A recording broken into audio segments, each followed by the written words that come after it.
Assalamualaikum Mbak Lesti, apa kabarnya?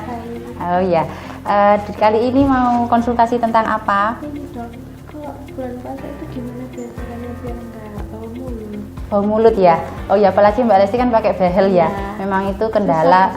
Sikat giginya biasanya tidak bisa maksimal, akhirnya timbul bau mulut. Jadi sebenarnya bau mulut saat puasa itu dialami oleh setiap orang gitu ya.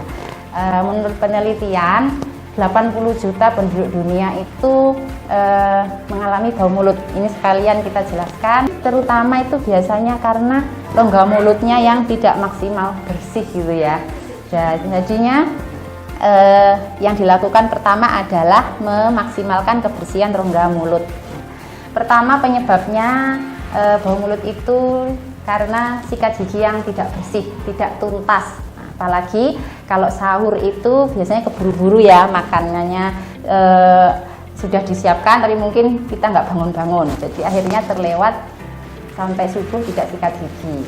Nah, bagaimana sikat gigi yang benar pun juga tidak semua orang mengetahui. Jadi tips pertama ketika mengatasi bau mulut adalah menyikat gigi setelah sahur ya, dengan cara seperti ini.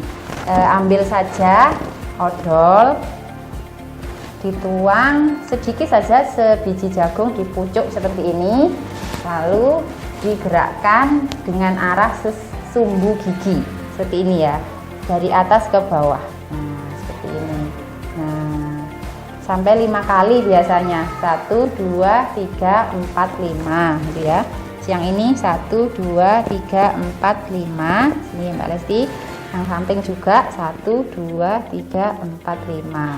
Kemudian kita buka sini juga 1, 2, 3, 4, 5. 1, 2, 3, 4, 5. 1, 2, 3, 4, 5. 1, 2, 3, 4, 5. Oke, setelah itu kumur-kumur dengan cara seperti itu, maka maksimal untuk membersihkan sisa makanan yang menempel. Ketika sisa makanan sudah bersih, maka bakteri tidak bisa berkembang. Jadi kan intinya ada di bakteri. Bakteri yang tertinggal karena sisa makanan itu menumbuhkan gas sulfur yang baunya kecut asem. Makanya kalau puasa rajin-rajinlah sholat agar sering berkumur ketika wudhu, itu juga mengurangi bau mulut. Kalau Rasulullah dulu kan bersiwak setiap mau sholat. Kalau kita mau mencontoh itu juga lebih baik, tidak mengandalkan sikat gigi 2 kali sehari, tapi juga pas wudhu itu bersiwak, itu juga cara jitu untuk mengurangi bau mulut saat puasa. Oke, setelah saya tahu cara sikat gigi yang benar, penyebab lainnya saya jelaskan ya. Ketika ada masalah di rongga mulut, misalnya Mbak Lesti punya gigi yang berlubang, nah itu juga sumber dari bau mulut itu.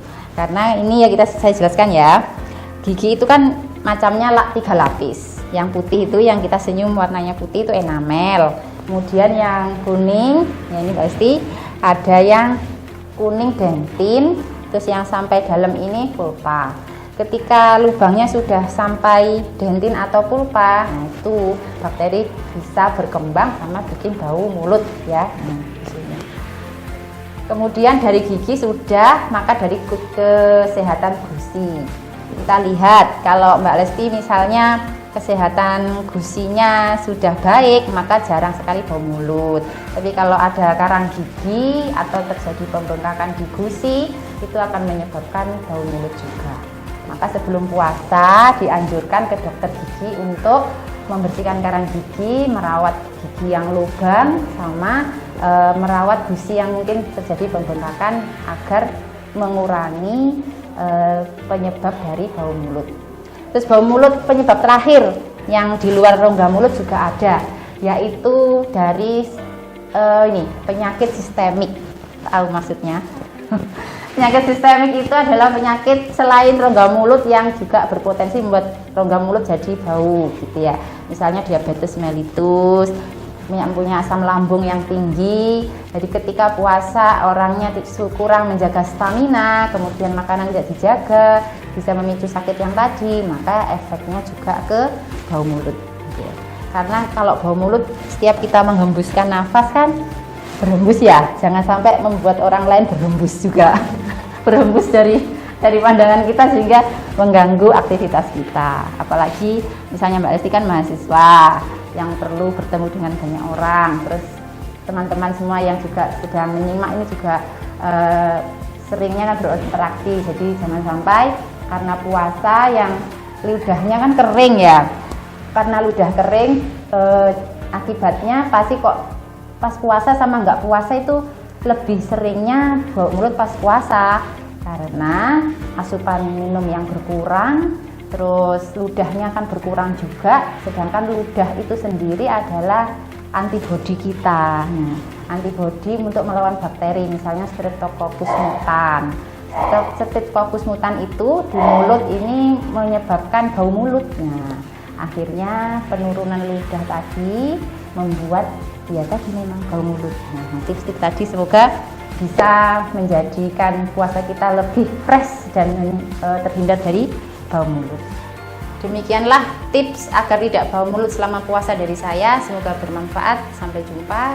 Assalamualaikum warahmatullahi wabarakatuh.